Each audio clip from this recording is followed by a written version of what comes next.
Баннер. Бүтүндөй мына ушул айылдын ичине чейин иленген баннердин бардыгы мына ушул биримдик бүтүндөй мына бийликтин партиясынын баннерлери илинип турат. Башка чыныгы мына элдин жүрөгүндөгү партиялардын бирин дагы баннерине көрүүгө болбойт ал жерде. Мына кечеги пандемияда кандай болду? Каяктан ошол акчалар? Мына ошол жерде карапайым эл, мына ошол жерде баарыбыз ошол жерде мына карапайым эл бири-бирибизге жардам бердик. Мына ошол баннердин акчалары эмне үчүн ошол учурда чыккан жок? Эмне үчүн чыгарышпайт? Кайра эле бизде баягы 30 жылдын ичинде кайталанган окуялар кайра эле кайталана береби?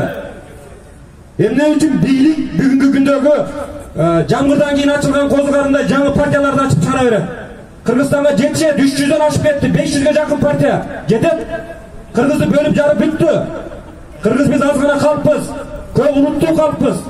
Бизге бөлүнүүнүн кереги жок. Мына жерде Кыргызстандын гана желеги көтөрүлүш керек. Мына ушу партийный система бизди уже таркалап бүтмөй болду. Биздин партиянын Кыргызстандын желеги ар дайым бизди Кыргызстанда желбиреп туруш керек.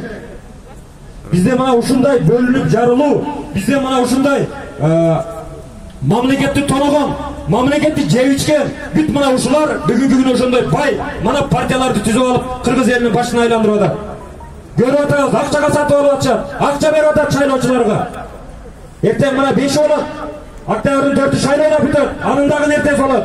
Ошон үчүн жалпы жаштар биз бирге болушубуз керек. Кыргызстан жаштардыкы, келечек жаштардыкы. Ошон үчүн жаштар биз бөлүнбөшүбүз керек. Тура. Партияга бөлүнбөшүбүз керек биз. Биз жаштар Кыргызстандын желегин астына биригишибиз керек биз. Ошондо Кыргызстан өнүгөт. Кыргыздын учу кур эмес. Карапайым чыныгы.